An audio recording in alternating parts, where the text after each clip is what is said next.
Hello, twisted humans. Do you find yourself wanting to know more about the latest murder, conspiracy, cult, or haunting? Then this is the podcast for you. I'm Alicia. And I'm Sierra, and this is Twisted and Uncorked.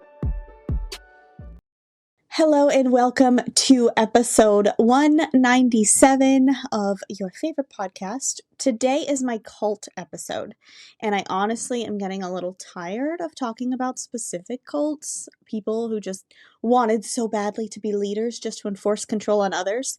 So instead of talking about a specific cult, I decided to do an episode on cultish culture. Oh, Well, I at like first, do you have a fun fact for me? I do have a fun fact for you. So I learned this this week, and it is that the song Drops of Jupiter by Train that we've all heard, we all love it. It was written for his mom, who he lost to cancer, unfortunately. And this is like how he pictured her afterlife. So he's speaking to his mom in the song.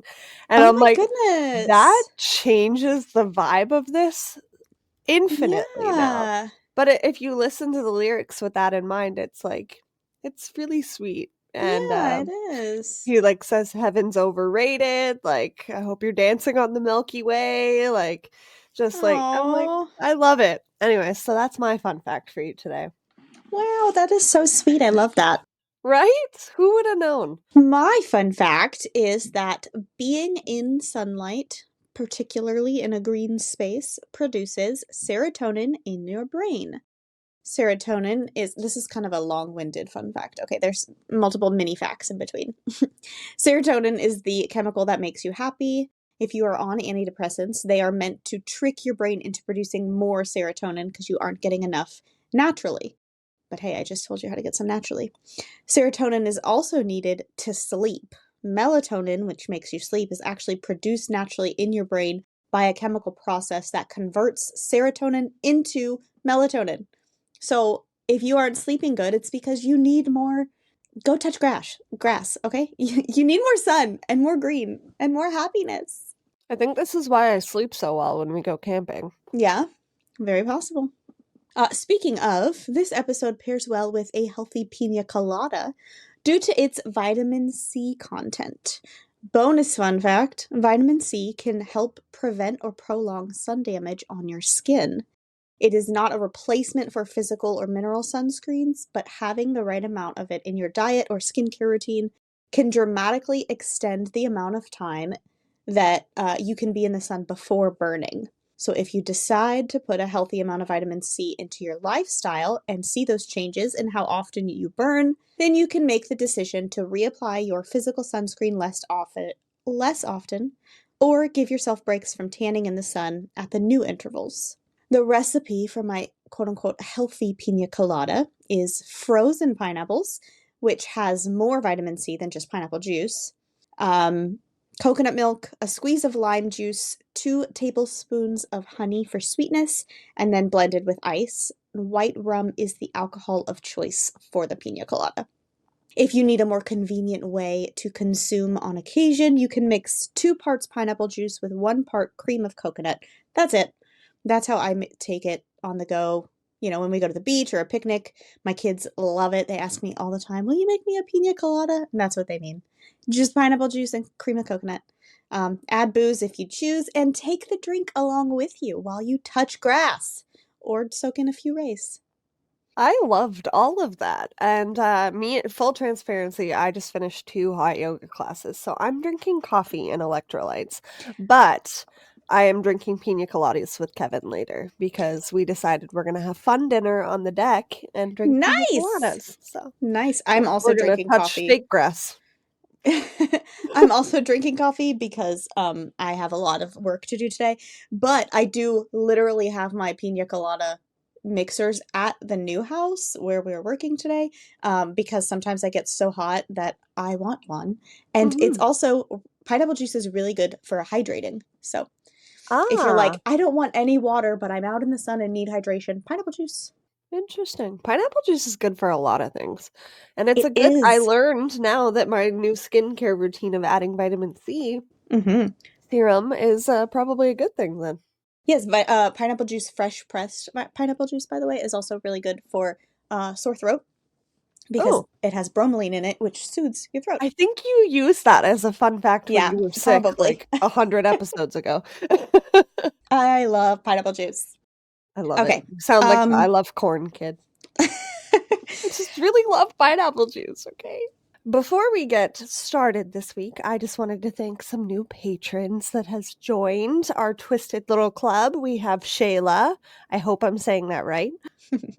We have Amy and we have Nicole. So thank you so much, Thank guys. you. So excited you're We here. are in the process of redesigning some Patreon items. So depending on what tier you signed up for, you may have to wait a hot minute, but we will get your shit in the mail. Don't worry.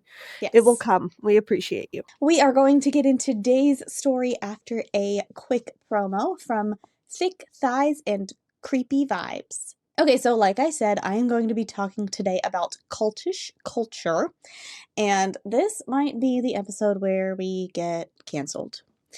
Or at least me, because I feel like I'm going to offend a lot of people with my thoughts, but it's okay. It's okay. We'll get there together. I have been telling you a lot lately that I am tired of all the lies I keep finding on the internet. And Hmm. unfortunately, I think the lies are there on purpose, and I think it's a very culty purpose. I know we have defined cults before, but as a refresher, I have some characteristics of cults for you from a Dr.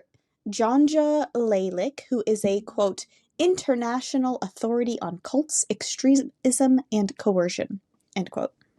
She states as a preface before listing the characteristics, this list is not meant to be a cult scale or a definitive checklist to determine if a specific group is a cult. This is not so much a diagnostic instrument as it is an analytical tool. After reading her article, I took this to mean that none of these behaviors are good, but one singular behavior listed does not make it a cult. Similarly, just because you don't have every single behavior mentioned in your group doesn't mean you are not experiencing exploitation, abuse, or coercion the way cult members do. These are all bad behaviors to experience, period. I Yep. only pulled out 10 that are most useful to the cultish culture that I'm telling you about today. Well, how There many are red more. flags do we hear from Flower and Ghosts all the time? Like some of the shit she says, I'm like, oh no, that Yeah. should not have happened to you, ma'am. Right? Yeah, clearly in a cult. Yeah. So here are the top, well, not top 10, the 10 that relate to my episode. Unquestioning commitment to a leader. Leadership dictates how autocorrect. Leadership dictates how members should think, act, or feel. The group has us versus them mentality. Questioning or doubt are discouraged or punishable. Cutting ties with friends and family. Members are encouraged to socialize only with other group members. The most loyal members believe there can be no life outside the context of the group.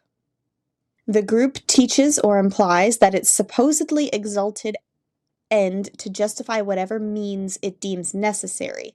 This may result in members participating in behaviors or activities they would have considered unethical before joining the group. That was a long one. The group and or leader is on a mission to save humanity. And lastly, like a puppet master, cult leaders will attempt to control the members. All seems almost like common sense, right? Everyone thinks they would never do these things, never get sucked into joining a cult until they do, and they are. Well, the first cult we ever talked about was MLM groups. Exactly. And It's very easy to get sucked in. I am here to tell you today that we are all in a cult. Oh God. And it is the leader of this cult is the algorithm. Oh fuck.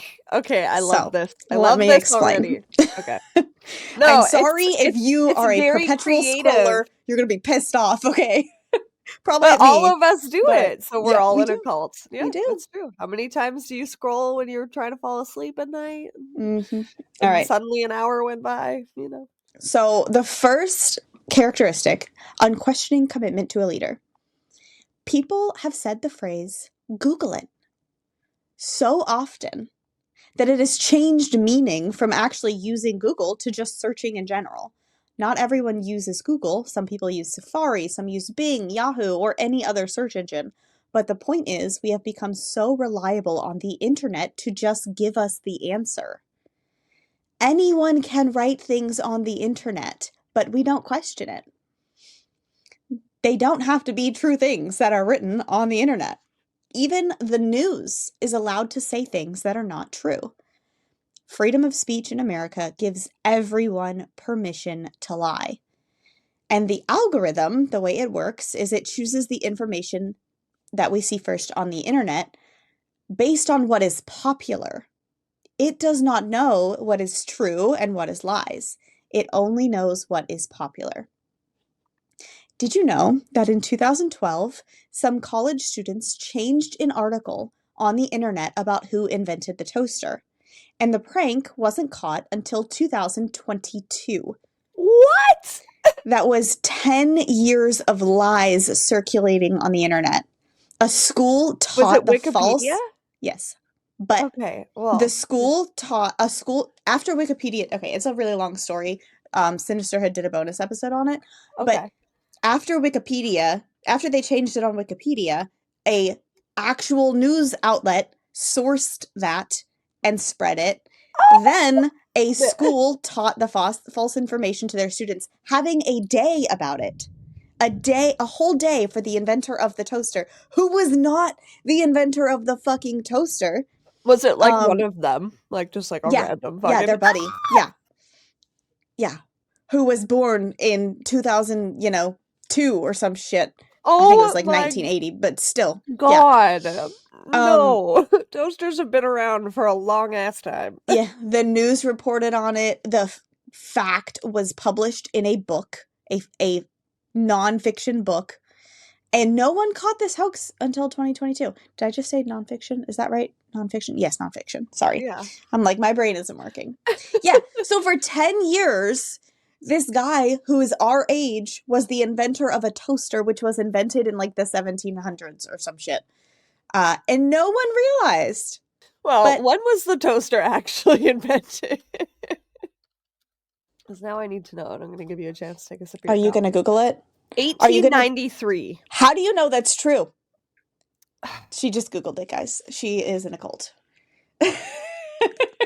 I'm sorry, I don't have We don't know. We I don't know don't have if a set anything of is true anymore. encyclopedias here.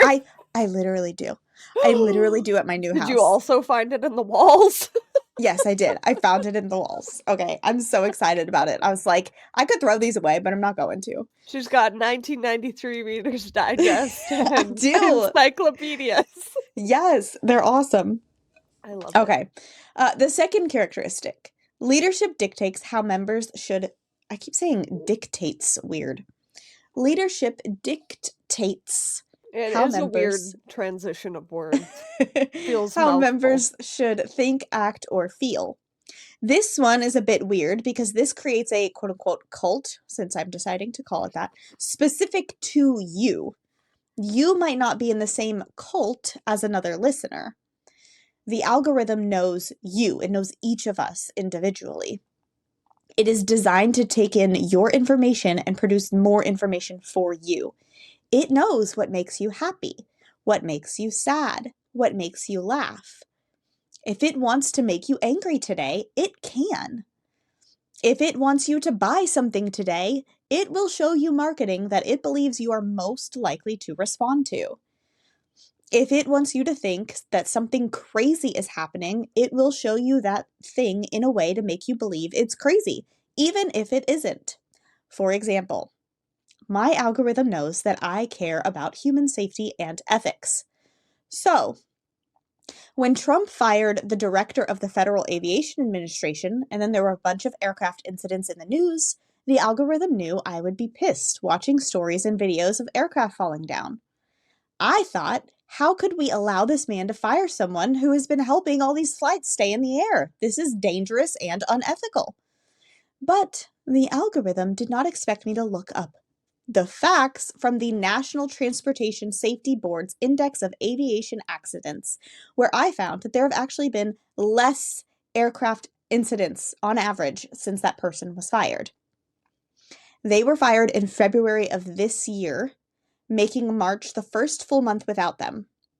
On average, the number of aircraft incidents that happened in March of the years 21, 22, 23, and 24 were 127 each March. The number of aircraft incidents in March 2025 was 104, 23 less. April's average for 21 through 24 was 129. April of 2025 only had 75. May's average for the years 21 to 24 was 155, but May isn't over yet, so I divided it into 4 weeks, which is 32 per week. Obviously, our May 2025 isn't done yet, and probably the bulk of the flying happens in the last 2 weeks near Memorial Day, but in 1 week we are at a total of 5 incidents. 5 for a week instead of 32 per week, okay? I'm not saying that Trump made the right decision. I don't know what the right decision is. I can't be a president. Probably the numbers are too close for any of this to matter. There's probably barely a difference.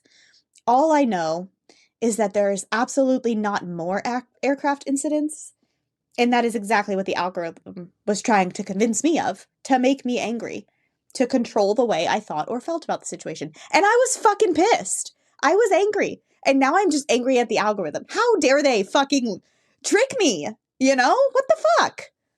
This brings me to the next characteristic. The group has an us versus them mentality. There are so many us versus them contexts on the internet, and I am positive that the algorithm is the leading factor of that.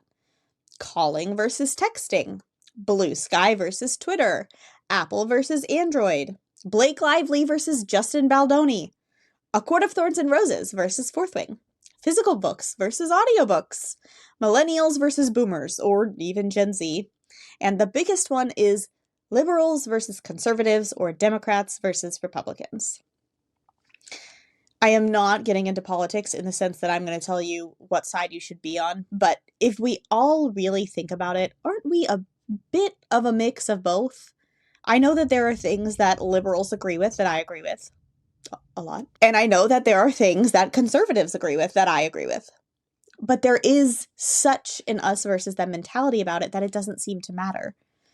Since the internet, and more accurately social media, there only seems to be one right answer, except there are 2 answers to that one right answer. There's 2 options.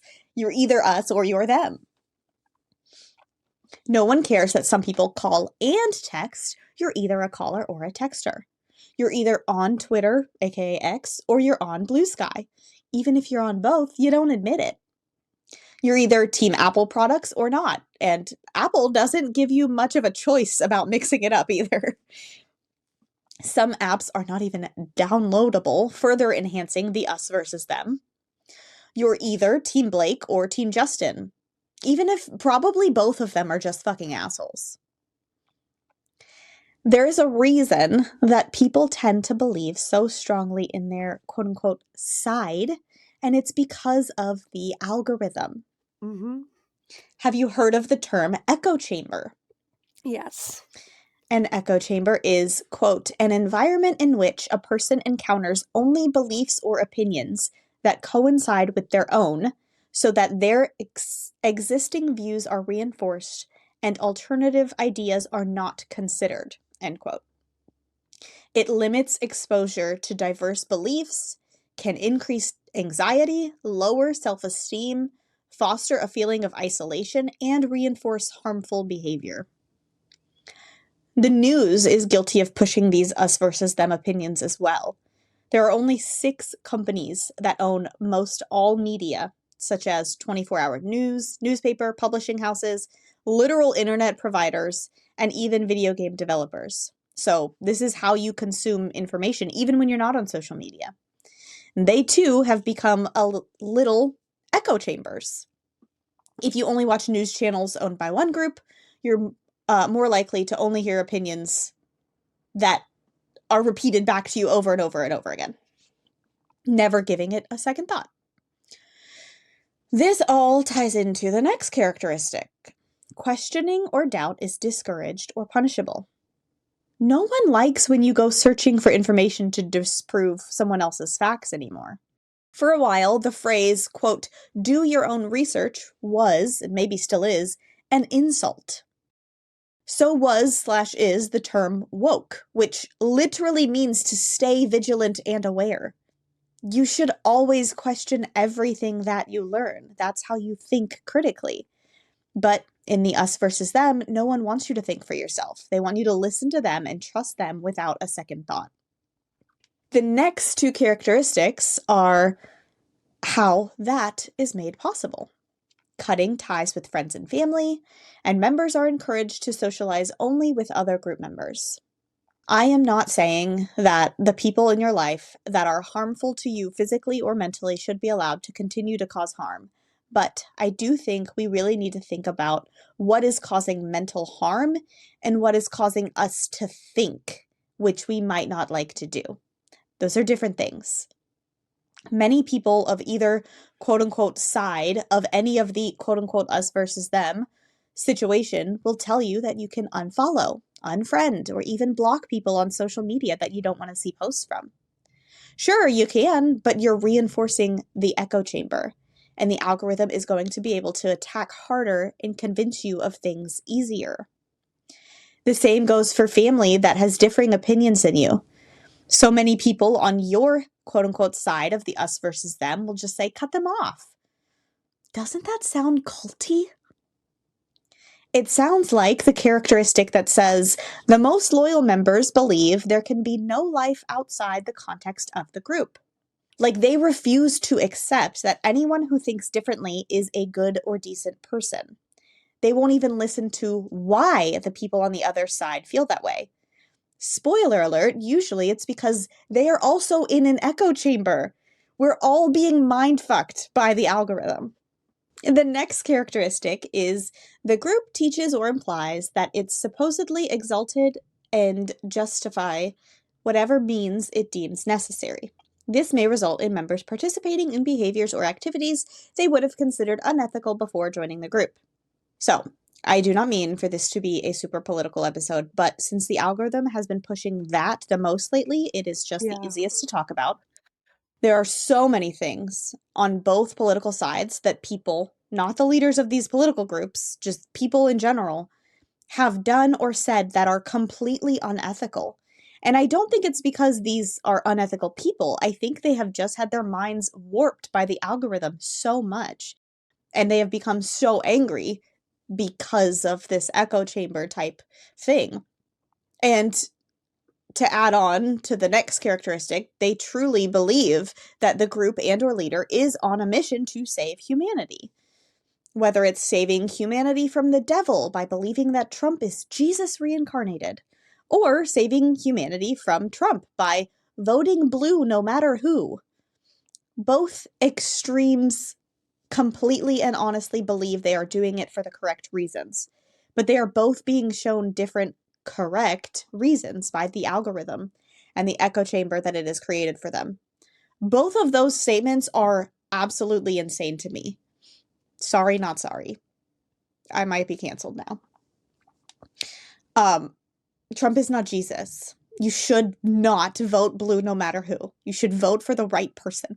Okay. That's how life should be. Anyway, all right. It's not just politics either. It's But I feel like marketing. people are just so, like, brain dead now that They are. situations that force them to We think. are. Yeah. We. Like, it's It's hard. sad. At the end of the night, you don't wanna think. You're Yeah. so exhausted that you're just like, "Ugh, I don't care." Yep. The amount of times that I've heard people say, "I don't care," lately, I'm like, "Oh, what is wrong with us? Come on, people, look alive." But my algorithm shows me baby ducks, so I can't really be upset about that. Yeah. It must be nice to not live in America. Well, what I look at on my page is rabbit videos, duck videos, Yeah. random true crime videos, and I am not on the internet very recipes. much anymore. I fucking hate it. But thankfully, even when I have so many, like, my entire podcast world friends are clearly leaning liberal, but also I live in fucking Alabama. So my entire uh here Personal friends friends. Yeah. lean conservative. And so I see both. And Yeah. seeing both is helpful for sure. Of But course. it's still like I just don't want to see anything anymore ever. Mhm. Anyway. But marketing, it's even in marketing, okay? This weird algorithm is in control thing. Did you know that the medical, quote unquote, medical term for bad breath, halitosis, was created by the Listerine company to sell their mouthwash? Bad breath was always just called bad breath, but giving it a medical term, halitosis, made it seem more serious. It allowed Listerine to have something to save you from the medical condition. I'm not saying that Listerine is a cult, but it's just more evidence of cultish culture, which Yeah. we're living in. Yeah. And don't get me wrong, I feel for people that have chronic Bad bad breath. breath. Yeah, that's That's what very it is. upsetting. But like, wow. Wow. Finally, the last characteristic is like a puppet master, cult leaders will attempt to control members. Here's the part where I get confused. Who is it that is the overall leader? The algorithm doesn't have conscious thought, it's just doing what it's told. The inventors of AI first developed it in 1955, and no one person is sitting around and choosing who sees what content. But it is very obviously controlling exactly what we see and therefore shaping our minds. We talked on Kevin's Conspiracy Tuesday episode about mind control and government experiments, and I really think that social media is an attempt at mind control. I don't know if the government as an entity is the ones controlling us, dividing us, but I do know that cult leaders prey on vulnerable people. And the American people have been vulnerable, really, the world has been vulnerable and living in a time of uncertainty since at least 2020 with COVID, maybe even before that. It has been very easy for the algorithm to divide us all since then. That's why I don't allow my children to have social media. I want them to be able to think for themselves in these younger years, form their own personalities as kids, and think critically about what they can see and hear with their own eyes in the real world. We as a community are stronger together, but will never experience the strength of togetherness at this rate. There are ways to fight this mind control if you're intentional about it. According to an article clinically reviewed by the chief officer of the Resilience Lab Therapy Training, the best ways to do that are to consume news from a variety of sources, engage in diverse perspectives and opinions, actively seek out different viewpoints, be aware of the algorithm and the way it works, and regulate your online behavior to engage with a wide range of content. Or just get off the internet and go touch grass. But maybe this entire episode is bullshit because I did my research on the internet. That's what I got for you. I don't fucking know. I loved it. I mean, honestly, it is a good reminder that we should be thinking more critically and not Yeah. trust everything we see online. And It's fucking a yeah, scary there's a lot world. of things to enjoy, but there's a lot of scary shit out there. Yeah. Well done. That was creative. Thanks. Yeah, I was like, I there's like 4 cults, so I'm like, I could, but I just don't want to. Like, I'm just so tired of everything. Yeah, right. Well, do you have anything to not be tired about that you're Okay. happy about or wanna share? I'm gonna share this, even though I just said it was gonna be for Bitch and wine. bitch and wine. It's gonna be for here because it's happy. All right, you see this cup? And you already You have see it, this cup? yeah. This is a Gilmore Girls cup. It says, it's a show, it's a lifestyle, it's a religion, it's Gilmore Girls. And that's from the scene where Dean's like, is it a show? And they're like, it's a lifestyle, it's a religion. They're talking about the Donna Reed show, but Gilmore Girls, okay? I went to backstory will be bitch and wine content. All right, there's a huge, crazy backstory that I was able to take a break from my life and go to a Gilmore Girls event here, and it was awesome. I loved it. But before that, I had read on Reddit or listened to somebody else read on Reddit or something about how if you ever do a raffle, you should crumble up your paper, flatten it back out, write your name, and then fold it like everybody else's. Because since you have crumbled it, it makes your paper feel different than all the others. And the person who pulls the paper out while their hand is in there mixing it around, they'll feel that your paper feels different than others and subconsciously think it's because that's the one they're supposed to pick. You know, they're like, oh, it's speaking to me. It feels different than the others. It feels different because you made it feel different, but they don't know that. Okay. So I went to this Gilmore Girls thing. There's trivia. The first three questions I answered correctly, and then they said, you're not allowed to play anymore. I was like, okay, sorry. And then we did the raffle, and I crumpled up my You're not paper. allowed to play anymore. Yeah. They were like, you're too good at this. You need to give other people a chance. And I was like, oh, sorry.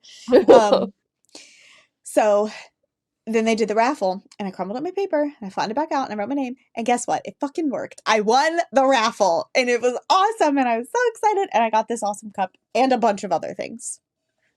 It was Well, you great. gotta tell me It was about the so other great. things on Bitch and Wine too, I because now will. I'm curious. Yes, all of the things will be talked about there, That's as well exciting. as And also, now that everyone has heard your raffle trick, how many raffles are you gonna go to where there's multiple crumpled pieces of paper now?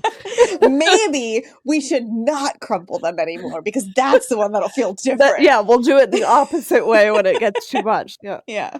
That's brilliant, It though. was so cool. I was so excited. I was I'm like, I just happy want to for try this you. out. And it worked. You do meet cool people while you were there? No. I mean, not no. Yes, but not really. Like it Yeah. was, just It's just I don't know any of it their was for names. you. It Yeah. was for you. I Yeah. get it. Well, I'm happy that you did that.